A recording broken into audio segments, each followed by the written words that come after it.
Hello folks, welcome to the channel. Hope everybody is keeping well. So today is part 2 in a 2-part series of videos I've just put together to help you folks out if you're looking at this very nice smart monitor thing, navigation device from Chinese company called Chigee, and it is their all-in-one 5-Lite or AIO5-Lite, and that folks is quite a mouthful to say. So I've had this on my bike now for about 4 or so weeks, and I've already done part 1. Click on up here, it's in the description down below, go and check it out. It's a bit of a long video folks, it's about 40 minutes long, but basically that covers the installation of the Chigee onto my BMW R1250GS. Shows you how where I pull all the wires, all that kind of thing, and it also goes into detail about the screen, so go and check that out. But today's video, part 2, is about taking the Chigee out for a little bit of a test ride. So without further ado, let's roll the intro.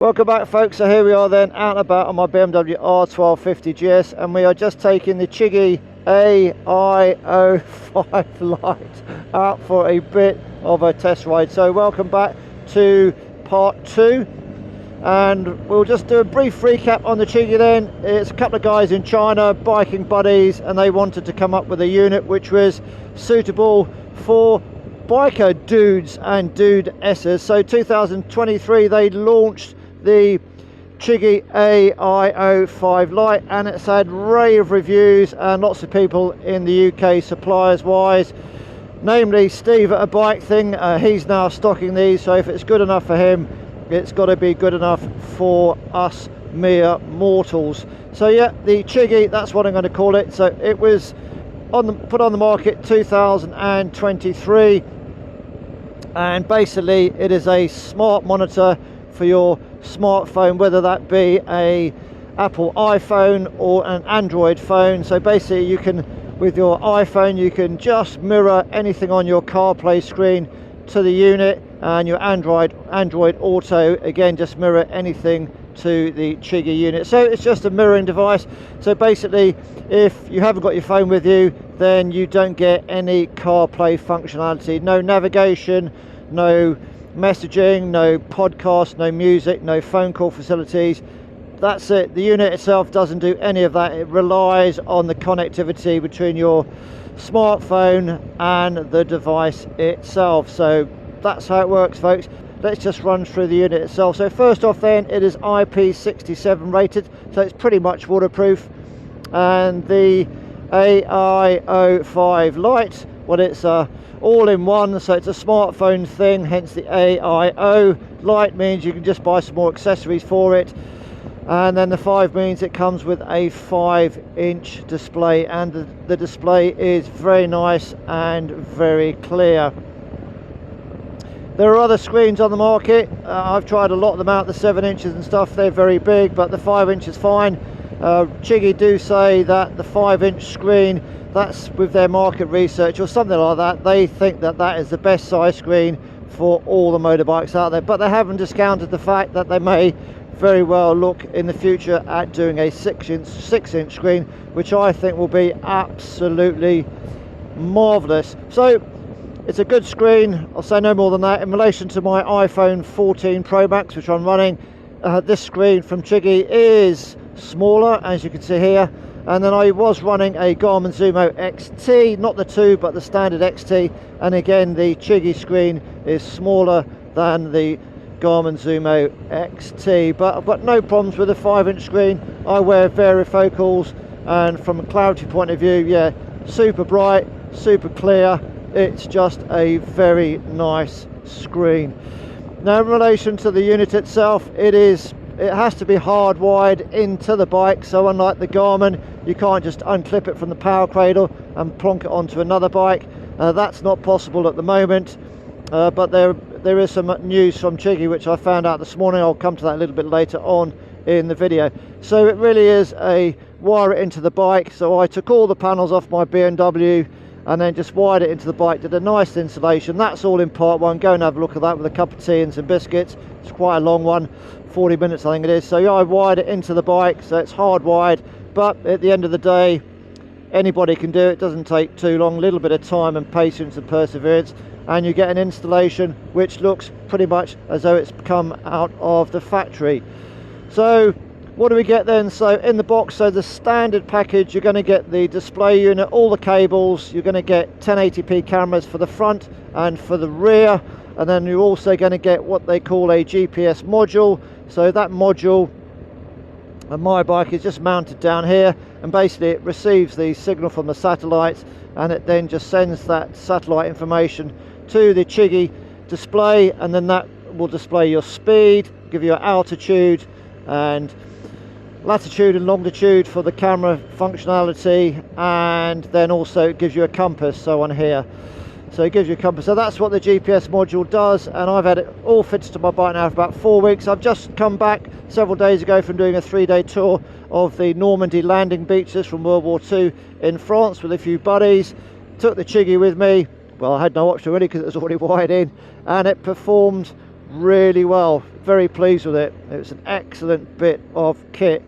So that's what you get in the standard package. However, Chigee did send me a couple of extras. They do quite a few extras for this. The only thing that I need to get, and I'm going to have to pay for this myself, folks, because Chigee did send me this all free of charge. So the only thing I'm going to have to pay out my own money is I need to get a screen protector, only a few pounds or something. So that's something I got to put on there just to protect the screen. So yeah, Chigee have also sent me the tyre pressure sensors for the front and the back, and very simple to fit.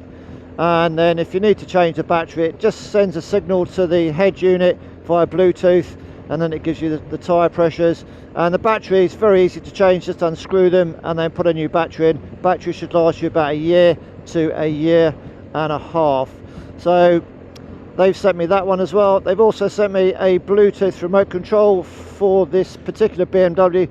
Some BMWs can't have this particular CAN bus remote control, which sits under the passenger seat. As you can see here, it's about the size of a matchbox, and basically it controls the signals, or it sends the signals that you've selected on the whiz wheel on the left here through the CAN bus system, and then Bluetooth from behind me under the seat via the RDC, I think it is called, plug, and then it sends a Bluetooth signal to the head unit itself. So we've already discussed the functionality of the whiz wheel on part one of the video, but basically with the Chigee unit there is no functionality with rotating the whiz wheel. The only functionality that you have is moving the whiz wheel to the left, to the right, and then using the indicator button as an enter or confirm button, but more of that shortly. So that pretty much is the accessories that they sent me. And then the final thing they sent me was just a nice mounting bracket to mount it to my navigation bar, and it's a very nice bracket. It's got security fixing, so you need a special screwdriver to actually insert and remove the screws. So I kept this on the bike parked outside in the evening when we went away. So yeah, unless somebody's has got that special tool, they're not going to be able to take it from the bike unless they want to have some kind of electric portable saw and cut the bar in two. Then any unit will be stolen with that. So it's an anti-theft set of screws and the mounting, and it's very good actually. So the two biking buddies who form Chigee have really thought of everything, and it's got anti-vibration mounting as well, so it's on rubber pads. So they really thought of everything, and it's just very nice. I've got my iPhone 14 is actually connected, and then I've got a Cardo Pactal Edge headset, and I've had no issues with it connecting seamlessly all the time actually. So it's the only time I've had a problem is when I've actually forgotten to turn the headset unit on. What you've got then is a very nice 5-inch screen. Yeah, even on the bright day today I can see it absolutely no problems whatsoever. Very nice 5-inch screen. There is no on and off button, so it only comes on when you power up, and that's powered directly to the battery. And then you've got a switch live feed going to, I've got a Thunderbox power distribution unit under my seat, so that switch live is going to that. So when the ignition comes on, the switch live takes power to the unit and then fires it up, and then we're up and running. One thing though, when you connect it directly to the battery, that actually allows you to, I'm just going to let this bus go through, that allows you to have the functionality of the parking protection mode. So basically when you leave your bike, switch the ignition off, leave your bike, then it's taking a very small amount of current from the battery, and there's obviously a G meter or a motion sensor within the unit, so if some horrible chap comes up to the bike and moves it or attempts to move it, then the camera after about 20 seconds will come on, so the red light will come on, it will start to flash for 60 seconds, and then that will record that to the SD data card, the micro SD card as well. So when you come back to the bike, you turn the ignition on, and then you are confronted with a message which says, oi, somebody's been mucking around with your bike, do you want to have a look at it? And you can either have a look at it or not, but it is on the card, on the SD card, and it's shown when you go into the video part of the unit. It's shown, it has the letter P on it. So that's really the first thing to talk about, the parking mode. So there's no on and off button, and the red light, which means it's recording, is on all the time. You can't switch that off. The only time you can switch it off is when you go into the video settings. Now there are 4 quick access buttons on the top here, very good. So the one on the left takes you back to the home screen, the next one along just scrolls you through the screens, the other screens, i.e. the CarPlay screen and a data screen. So whilst it's safe to do so, press that second button. There we go, so that's the CarPlay up and running, so that's just Apple Maps at the moment, and then press it again and it'll go through to what they call the data screen. So there is an option to get a data module plugs in. You can get throttle position, engine temperature. I haven't got that, I don't even know if it's on the market yet, but then you've got the speedo on here, you've got the heading that you're traveling in, and the time as well, together with the tire pressure monitors. If you want to go back to the home screen, then just press the home button on the left, takes you to the home screen. And talking about the home screen, then, very nice screen, I like it. I particularly like the GPS speedo. A couple of times I started riding the bike and it hasn't registered the satellite, so my TFT speedo is up and running, and then there'll be a speed 0 on here, so it'll take a few minutes maybe to see the satellite, so don't be too frustrated if that doesn't show the speed. It just take a few moments for it to see the satellite. So that's one thing that I have noticed. So you can actually change it in the settings to kilometers per hour if that's your thing. You've got the time there at the top, and then on the right you've got the time of the sunset, which is very useful actually. And then here we've got the heading compass, so heading south at the moment, 195 or 196. And then this is a really nice one, which is the tyre pressure monitoring. So I've already used my tyre pressure gauge and set the tyre pressures to 2.5 on the front, 2.9 on the rear. My BMW already has tyre pressure monitors on it, which I paid extra for, and if you want to see how good the actual Chigee tyre pressure monitor system is, again it's just sending the Bluetooth signal, sending the Bluetooth signal, alright sir, thank you, sending the Bluetooth signal to the unit. So let me just scroll through and get the tyre pressures up on the lower TFT for the BMW. So my BMW is saying 2.6 at the front, 3.1 at the rear, and the Chigee is saying 2.6 at the front, 3.1 at the rear. So it is absolutely bang on, it really is good. And the good thing is it will tell you when the batteries are getting low. It will just come up on the screen, low batteries or something like that. So again, the two biker buddies have really thought of everything. You can actually go into it and have a look at it. It tells you the temperature and the current pressure, so it's 2.63 at the front, 3.10 at the back, and you can actually set the alarm to come on at a low level or a high level. So I've got mine set at 2.2 for the low level, 3.3 for the higher level. So it really is a very good system. And then if you want to go back to home screen, just press the button again, do all those button pressing when it's safe to do so. And then at the bottom then you've got other touchscreen buttons. So it obviously is a touchscreen. You've got the other buttons, so you can go directly to CarLink. I'll just go back to the home button on the top here. There is more than one way to skin the cat, folks, so you can use a combination of the whizzy wheel, using your finger on the touchscreen, or using the quick access buttons. You just do what works for you, whatever is the safest method to use, or the most appropriate, as they say. So that's the first button. Then was the car link. The next button, not that I don't think you'd actually use that one, is the video button, because you've got the hard button at the top there. So you've got the video button. So the rear view mirror is absolutely brilliant. I really like that. I use that a lot. It just gives you another extra layer of protection and awareness around you, so that's really good. In relation to the yellow lines and the red line on there, that's to do with the blind spot monitoring. We'll come to that in a moment. So let's just go back to the home screen, and then there's another button on there which will take you to that data screen. There we go.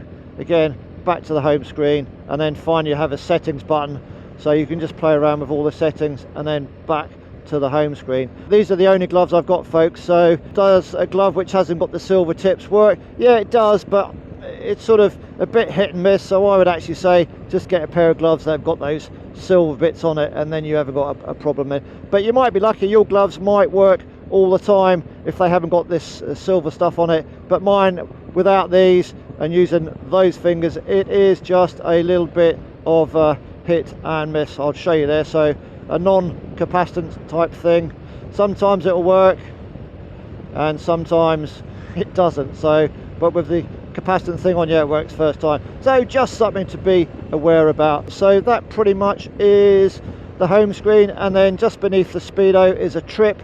So you can actually reset that. Just hold that in for a couple of seconds and then it will go back to 0. So you've got miles and hours on that. So yeah, you can reset it. Just hold it in. I'll do it now actually. Hold that in for a couple of seconds and it should go back to 0, and it's gone back to 0. I don't know if you can see that. Yeah, so you can do that. So that is the home screen. I tend to use that quite a lot. The other button then on the top, then the third one along, is the camera system. So the camera system, it's got 1080p cameras on the front and on the rear, and it's continually recording to your internal micro SD card. Maximum capacity 256 gigs, which at 1080p front and rear give you about 20 hours. So I've got a 128 card in there, so that's given me 10 hours of recording. If the card fails for some reason, then there is an internal memory of 32 gigs, and then it will just start recording on the 32 gigs, and then when that runs out, it will just start to overwrite whatever's on there from the beginning. So you've got a constant record of a dash cam kind of thing. Well, it's, yeah, the dash cam system. So that's what you've got on there, and then you could just go into the settings and basically play around with it. So parking protection, you can actually switch it off if you don't want that on, or set the settings. I have noticed when I've moved the bike out of the garage, it's actually thought that somebody's nicking the bike, and then when you turn the ignition on, it comes up with that message. So if you don't want the message coming up all the time, either go to low or turn the thing off. So it is entirely up to you. So what else is there then? So on the settings, that's pretty much it on the settings. The only real major thing there is, do you want the data on the video, your speed and stuff, latitude and longitude, and yeah, that's pretty much it really. So you just got to go and play around with it. What you can also do is just change the cameras. So you can change it to the front, main screen, rear in the top left, it's a small screen, or you can then go back to the front and the top left, and the rear is the main screen. And what's the other option then? Press the camera again, and you can just have a full rear view mirror, so no inserted screen. So yeah, it's pretty good. You can then go along and go into the file, and it'll stop recording, and it will just bring up your files. So yeah, so you can go in and have a look at all your videos, etc. In there. Shouldn't really do it when I'm riding along and not concentrating on the road, but it's safe to do so at the minute. So you can go into all the files and have a look at the video footage. Video footage, yeah, it's okay. I wouldn't actually use it on a YouTube 4K video. It's good enough. It's good enough for evidential purposes, to show what somebody has done in front of you, etc., if you know what I mean. So what you can do then is you can take a photograph. So it will only take photographs and video when you are in, hello sir, when you are in the camera screen. So if you just press the button in quickly, the indicate button in, it will take a video. Icon comes up here, saves it to the file, got a padlock on it. So when you go and have a look at the video, you can quickly go to that padlock on the day in question. And then if you want to take a photograph, quick stab on the whiz wheel to the right, and then a camera icon comes up and it's taken a photo. Yeah, the quality is okay. It's not super brilliant. It's passable, and I will leave it at that. But it's certainly good enough. If you're involved in an incident, it will show you what the parties have been doing and all that kind of stuff. So that pretty much is the video screen, and again you've got the speedo readout and the tyre pressure as well, so that's all good stuff.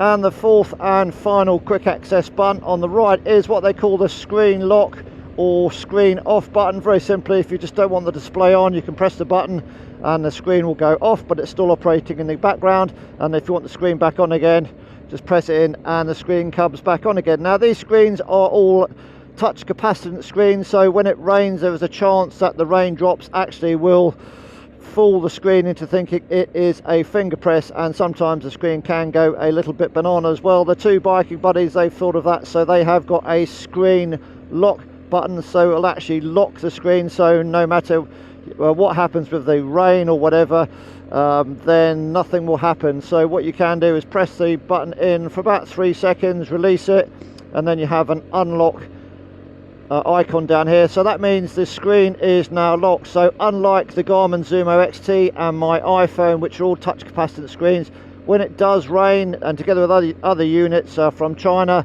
then the screen does cause those uncommanded finger prompts actions, because the screen thinks the raindrops are your fingers touching the screen. So with it locked, nothing will happen. So that's a really great feature that those two guys have come up with. And then once you're out of the heavy rain, so you think you're going to get some heavy rain, so you've locked the screen, and then once you're out of the rain, what you can do is just hold it down, and then what will happen is you'll get the unlock prompt back, and you can just see the blue there, and you're just sliding the unlock up, and then the screen becomes functional again, so everything works again. So that is a really good function which I don't think any other unit has got on the market. So the Whizzer wheel itself then, yeah, you can just scroll through all the pages using the Whizzer wheel. So there's the home page. You can either go left or right depending on which way you want to go, and that's the CarPlay, and then the Whizzer wheel just goes, it will just on a continual loop, it will just go back to the home page either way. So go the other way, go data, and that next one should be CarPlay. No, next one should be CarPlay. There we go, CarPlay. CarPlay, I'm not going to teach you to suck eggs. It's very easy. Again, combination of fingers or whatever, so you can go to the icons, list the icons, lovely clear screen, nice smooth movement of the icons there as well, and very simple, just tap on them, yeah, brings everything up. It's all very good music. Yeah, it's just fabulous. I really like it. Back to the maps, it's all good, you know, what can you say? And then if you don't want to keep using your finger, because sometimes it's not safe to do that, you can use the Whizzer wheel. Again, I'm still learning, early days for me, but what you need to do is use the Whizzer wheel and it'll highlight things on the sidebar here. So let's just highlight something then. So you can see it's highlighting stuff. So there we go, the sidebar then, it's got the music there, so I can enter the music, that will bring up the music. And then if I go back, I can then bring up the telephone. So just using the indicator as an enter button, it all works fine. You know how to use CarPlay. So if I'm in, let's go, if I'm in there, then if I want to phone, let's phone home. So if I want to, I can go into the phone book, and I can then, says he, need to scroll across, I can phone home, and what I can do is to actually make the call, it's move this whiz wheel to the left, and to hang up the call it's to the right. But when you receive a call, it's the colours are the other way round. I think it's hang up on the left, and whatever on the right, whatever it is anyway. So I can phone home, then just enter that, and it's phoning home. There you go. So to end the call, it's on the left, so you don't move it to the left, you've actually got to move the whiz wheel to the right. All a little bit confusing, but so I'm just going to call home, and I'm going to end it now. So I'm just going to end it with a turn to the push to the right with the Whizzer wheel. Going to go back into CarPlay again and just do the maps thing, and we'll get there slowly. So there we go. So I just need to highlight the maps, so just look for the icon. So there we go, you can see the screen that's highlighted. Again, these things are much easier when you're not moving. And then I'm just going to, so the Apple Maps is highlighted, just going to enter that, and then I'm just going to use my voice command, hey Siri, there we go, and give me directions to the Mansell Collection, Jersey. Go. So there we go. So I haven't touched a thing. I've done it all through the Siri CarPlay commands. Absolutely brilliant. And then if you want to know where the fuel stations are, again, you can go into here and just highlight stuff. So I've highlighted the lower menu, go into enter, and then you can add a stop. Again, I'm new to all this CarPlay stuff, and look for gas stations and just scroll down. Again, I'm not taking my hands off the handlebars, and there we go, it tells you where the gas stations are, and you can just select those and go to it. That's really handy if you're trying to find a gas station, I suppose. And then another good thing you can do, let's just get rid of that, is if you want to zoom in or zoom out of the map. So let's just get rid of that again. So X, and then just down the bottom here on the bottom right, we'll just highlight the minus sign. And then what you can do is zoom out. So there we go, pressing the indicator button, and there's the boys in blue. And what I'm going to do is go left and follow them. Oh, you're not speeding, you sir. Oh dear. So yeah, you can zoom out. Let's just get that zoom out again. So I'll scroll down. There we go. And the map's just trying to take me back to the correct way. So you can zoom out. So it's very good. Zoom all the way out. There we go. Island of Jersey. Yeah, so that's cool. You just decide whether you want to use a combination of the fingers, the quick access buttons, prod on the screen, whizzy wheel, voice commands. You just do what works for you. So as we go on to the dual carriageway, let's talk about the blind spot detection system. So the camera system is very clever. On the rear camera, obviously on the sensor or the software in the unit itself, it works out any target vehicles that are within 8 meters, and you've got to go into the settings and set it all up correctly. So it's 8 meters behind the rear camera, and you just tilt it accordingly to get the red line at 8 meters. Then the system is set up very simple. So you can either have it on, off, the audio warnings off or on. So I've got everything on, and then we just wait for a target vehicle to approach. If it enters the area directly behind you, you get a horizontal bar across the bottom, warning bar, and an audible sound. To the right you get a warning bar, and to the left you get a warning bar, depending on which segment the target vehicle is in. White vehicle behind me then. So when he gets to with 8 meters, it should set off. Look at my other blind spot detection system. That should set it off a little bit sooner, because that's out to 50 meters. There we go, that's 50 meters. We're coming to the 8 meters, so it's slightly to the left.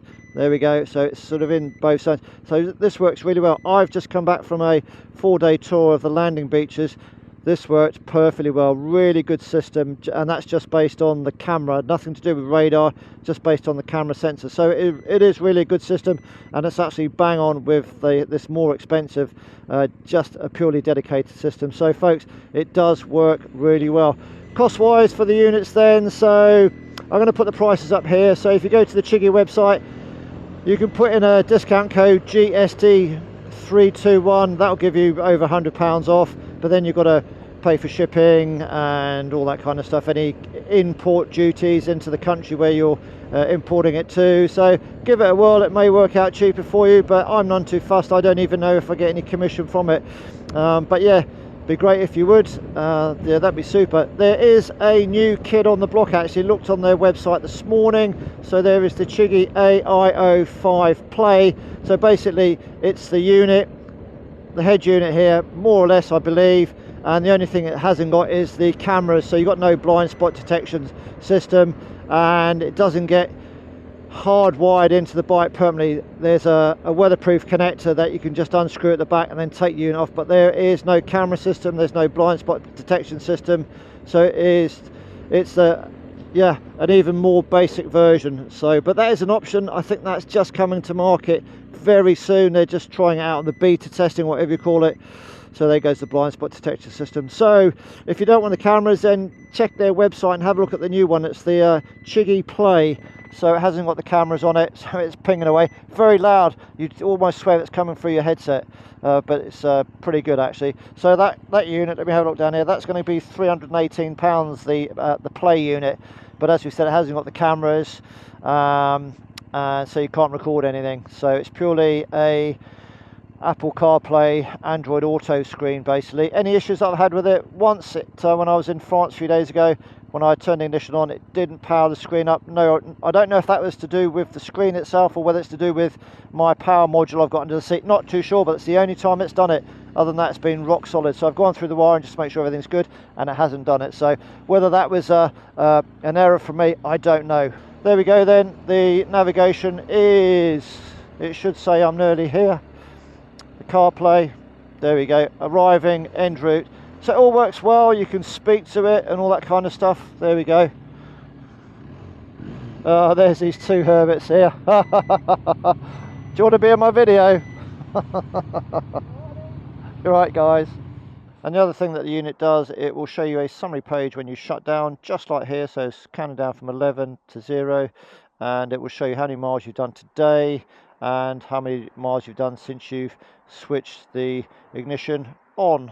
Right then folks, I'm going to sum up then my final thoughts on the Chigee AIO5-Lite. Basically, all I'm going to say is at the moment I think this is the best navigation smart device on the market for motorcyclists at the moment, hands down. It's absolutely brilliant. I've just come back from a 4-day tour of the Normandy landing beaches and it worked flawlessly. I've got an iPhone 14 and a Cardo Practical Edge headset, and no dropouts, nothing, unlike my Garmin Zumo XT, which used to drive me nuts when it wouldn't work properly.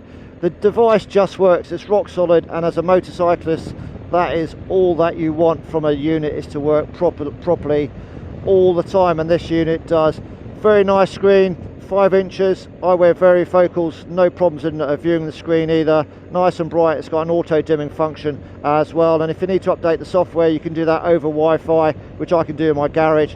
It just works really well. The two biking dudes have absolutely thought of everything. There's not really much to say. The standard package, you get the cameras front and rear, 1080p, and that gives you the blind spot detection as well, and then you've got other accessories which we've already spoken about, and then when you combine that with a remote control, you've got nice controllability, whether you want to touch the screen with your fingers, voice commands, whiz wheel, Bluetooth remote controls, or the quick access keys on the top.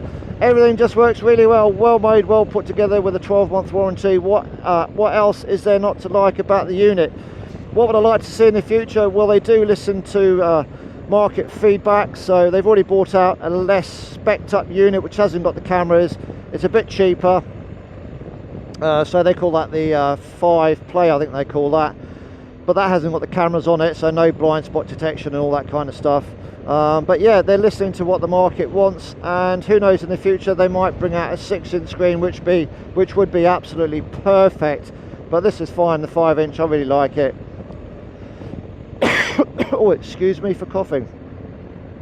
And the only thing you need to do is just make sure that you've got sufficient battery charge in your phone, because as if your phone dies, as we said in the videos, then you lose the mirroring function of your phone to the unit, because all this unit does is actually mirror what is on your phone. If you've got a dead phone, then you've got dead CarPlay on the screen and nothing is gonna happen. So keep an eye on your battery level status on the sidebar here. If need be, USB plug into your phone or a separate power pack in your pocket or your tank bag. It just works, folks. That's it. Go and buy one. I know they sent me this free of charge with the accessories. Tire pressure monitoring stuff works excellently, as I've shown you. All their stuff is quality kit. I can't speak too highly enough about it. It's just an excellent bit of kit.